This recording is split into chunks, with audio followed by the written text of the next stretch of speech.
네, 제가 그 교육부 감사에서 그 조립식 교사와 관련해서 속전속결로 진행된 이 정책의 문제점, 그리고 그 결과 안전성의 문제, 이렇게 크게 두 가지를 지적을 했는데요. 관련된 그 지적사항 보셨겠죠? 네. 네, 소속 과인 만큼 이 관련된 문제를 확인하셨을 텐데, 첫 번째로 그 안전성과 관련해가지고 어떤 부분들을 좀 살펴보셨나요? 네, 말씀 주셨던 안정성 평가가 22년 6월부터 시행됐고 모듈러도 22년부터 시행이 됐습니다. 그러다 보니까는 지적해 주신 내용들을 안전성 평가가 일부 누락되거나 아니면은 안전성 평가 주체자가 조금 혼동이 돼서 다른 사람이 이제 평가하는 사례 이런 사례들이 발생이 됐습니다. 그러니까 안전성에 문제가 있는 부분이 확인이 됐고, 그래서 조치를 어떻게 하실 생각이신가요? 현재 안전성 평가는 설치 단계에서 안전성을 평가하는 내용입니다. 그래서 우선 앞으로 이제 설치하는 모듈러에 대해서는 제도상으로 매뉴얼을 만들고 감리자가 확인하고 검수 과정에서 확인하는 과정들을 강화하도록 하겠습니다. 두 번째로 조립식 교사와 관련해서 혁신 시제품으로 지정이 되면서 세계사가 구매 시장을 독점하고 카탈로그 계약 방식이 인정되면서 마찬가지로 이 세계사가 임대 시장을 과점하는 이 현상을 지적을 했는데요. 이와 관련해 가지고는 확인된 내용이 있습니까?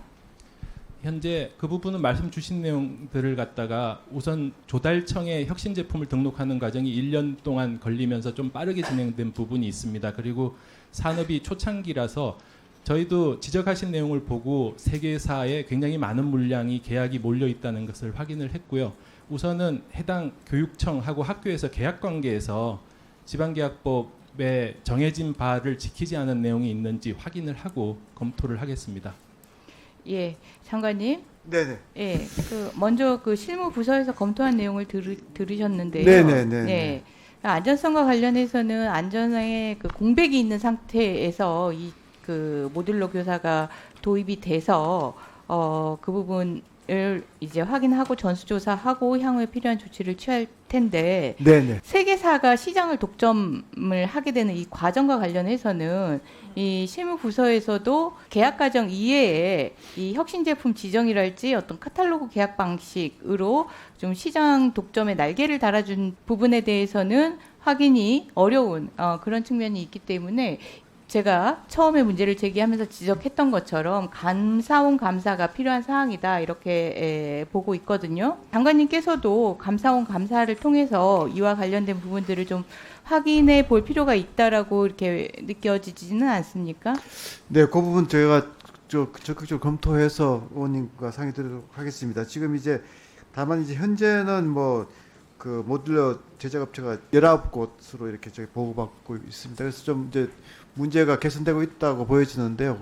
애초에 왜 그런 집중이 있었는지에 대해서 저희가 그 문제를 좀 더 들여다보고 감사가 필요한지 여부를 좀 의논드리도록 하겠습니다. 네. 그리고 또 지적했던 문제 중에 이제 학교 용지 해제와 관련된 문제를 지적을 했는데요. 네네. 대전의 유성초와 의정부의 고산지구를 대표적인 사례로 들면서 학교 용지 해제와 그로 인해서 조립식 교사에서 생활해야 되는 학생들의 문제를 지적을 했습니다. 예, 예, 근데 예. 살펴보니까 이렇게 문제됐던 사례에 학교 용지 해제와 관련해서 위임 정결 규정이요, 국장 단독 정결 사항으로 되어 있습니다. 아, 예, 예. 대전도 그랬고 의정부도 그렇습니다. 대전은 이게 문제가 돼서 이후에 개정을 해서 교육감 결제 사항으로 변경을 했는데요. 경기도는 여전히 이 국장 단독 정결 사항으로 유지를 하고 있거든요. 그래서 전국적으로 좀 살펴봤더니 뭐 서울, 부산, 대구, 광주 같은 자치단체에서는 교육장 또는 교육감의 결제 사항인데, 경기, 충북, 전남 같은 일부 지자체에서는 국장 정결로 되어 있어서 국장이 단독적으로 이 부분을 그 결정하는 그런 구조로 되어 있습니다. 이 부분을 좀 보셔야 할 것 같고요. 네네. 예, 그러겠습니다. 중요한 사항이닌 만큼 결재권자를 상향을 하든지 아니면 위원회를 통한 심의가 이루어지든지 하는 그런 그 보완이 있어야 될 것 같으니까 교육부에서 추가적으로 살펴주시고요.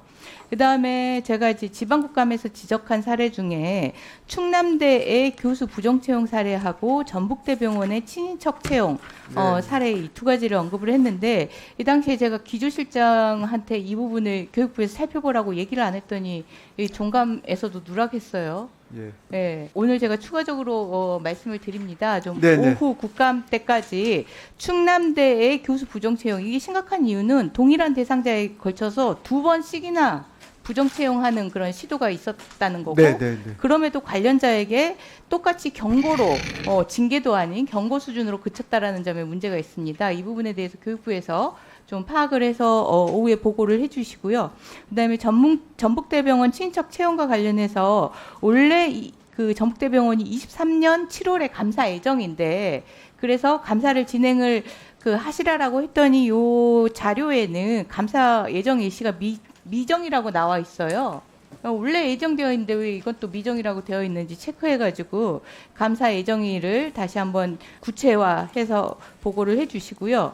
그리고 국립대병원 쪽에서 오후에 나오실 텐데 장관님 우리 네. 국립대병원이 8개죠. 네네. 예, 8개인데 그런데 8개의 분원 5개 분원은 분원이 현재 있습니다. 되어 있고요. 네네. 3개는 예정이 되어 있습니다.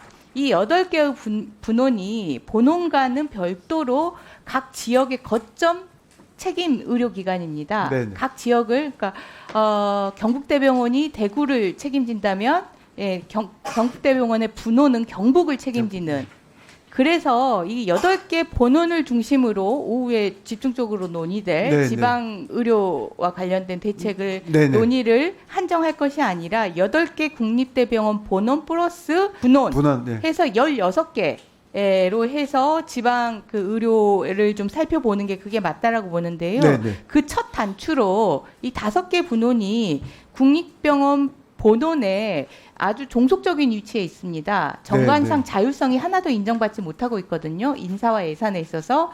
그래서 분당 서울대병원, 부산대병원은 분원에 자율성을 주고 있는데 그 정관을 참고로 해서 다른 본원들도 분원에 자율성을 주는 정관 변경에 대한 의견을 제출을 해달라라고 했는데 그것도 제가 그 기조실장을 불러서 얘기를 안 했더니 자료에 누락돼 있어요. 기조실장님 다시 한번 챙겨가지고요. 예, 오후에 이 문제가 본격적으로 논의하기 전에 그 답변 자료를 네, 우리 존경하는 권 의원님께서 요구하신 그 충남대 또 전북대 또 문제와 또 국립대 그 분원 문제에 대해서 교육부가 준비해서 보고 드리도록 하겠습니다.